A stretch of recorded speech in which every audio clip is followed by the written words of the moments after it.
अगर सिनेमा की शुरुआत की बात करें तो वह शोर से नहीं बल्कि खामोशी से हुई थी। जब ना डायलॉग थे ना भारी भरकम बैकग्राउंड स्कोर, तब कहानियां आंखों, चेहरों और भावनाओं से कही जाती थी। गांधी टॉक्स उसी पुराने लेकिन बेहद असरदार सिनेमा की याद दिलाती है। किशोर पांडुराव बेलेकर की ये फिल्म आज के दौर में एक साहसी प्रयोग है, क्योंकि ये पूरी तरह साइलेंट है लेकिन इसका असर बेहद गहरा और जोरदार है। फिल्म बिना एक भी शब्द बोले हमें ये सोचने पर मजबूर कर देती है कि हमारी जिंदगी में पैसा कितना बोलता है और इंसान की नैतिकता उस शोर में कहाँ खो जाती है। 2 घंटे की ये फिल्म मुंबई जैसे शोरगुल वाले शहर में सेट है, जहाँ हर तरफ हॉर्न, भीड़ भाड़ और भागदौड़ है, लेकिन फिल्म की खामोशी इस शहर को एकदम अलग नज़र से दिखाती है। शुरू में आपको अजीब सा लग सकता है, लेकिन जैसे जैसे कहानी आगे बढ़ती है वही खामोशी सुकून देने लगती है, जैसे आप किसी ध्यान यानी मेडिटेशन में चले गए हों और अपनी ही जिंदगी की भाग दौड़ पर सोचने लगे।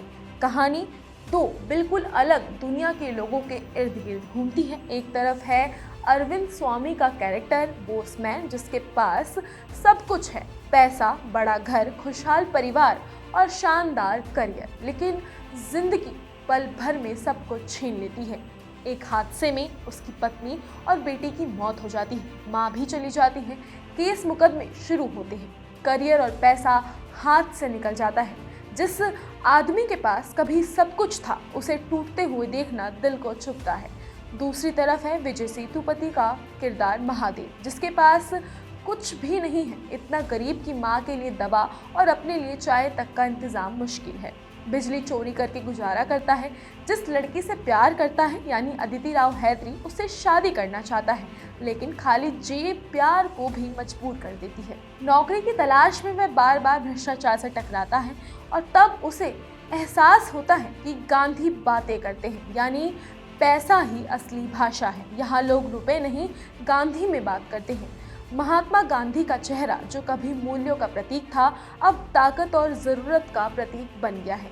जब इन दोनों जिंदगियों का टकराव होता है तब फिल्म का असली मतलब सामने आता है। अमीर हो या गरीब, पैसा दोनों को ही अलग अलग तरीके से तोड़ता है और उनकी नैतिकता की परीक्षा लेता है। फिल्म के कई सीन दिल में उतर जाते हैं, जैसे बालकनी से बालकनी का रोमांस, जहां विजय सेतुपति और अदिति दूर रहकर भी एक दूसरे को प्यार जताते हैं और दूर से ही फोरहेड किस कर लेते हैं बिना शब्दों के। इतना खूबसूरत सीन शायद कहीं देखने को ना मिले। एक और सीन में जब महादेव पहली बार चोरी करता है और गलत चीज़ें उठा लाता है, जबकि प्रोफेशनल चोर असली कीमती सामान लेकर निकल जाता है। ये सीन लालच, अनुभव और भ्रम पर चुपचाप तंज कसता है। फिल्म का बैकग्राउंड म्यूजिक भी कमाल का है, जो सही वक्त पर उभरता है और सही वक्त पर खामोश हो जाता है। विजय सेतुपति इस फिल्म की जान है। उनके चेहरे के छोटे छोटे एक्सप्रेशन सब कुछ कह देते हैं और उनका डांस सीक्वेंस आपको चौंका देता है। अरविंद स्वामी हमेशा की तरह शानदार हैं और अदिति राव हैदरी अपनी आंखों से पूरी कहानी कह देती है। आज के रील्स, नोटिफिकेशंस और शोर से भरी दुनिया में गांधी टॉक्स एक ठहराव है, एक गहरी सांस लेने जैसा अनुभव। ये फिल्म हर किसी के लिए नहीं, लेकिन जो इसे महसूस कर पाए उनके लिए ये बहुत खास है। ये बताती है कि आज भी ओरिजिनल सिनेमा जिंदा है, बस उसे सुनने के लिए हमें थोड़ा शांत होना पड़ेगा।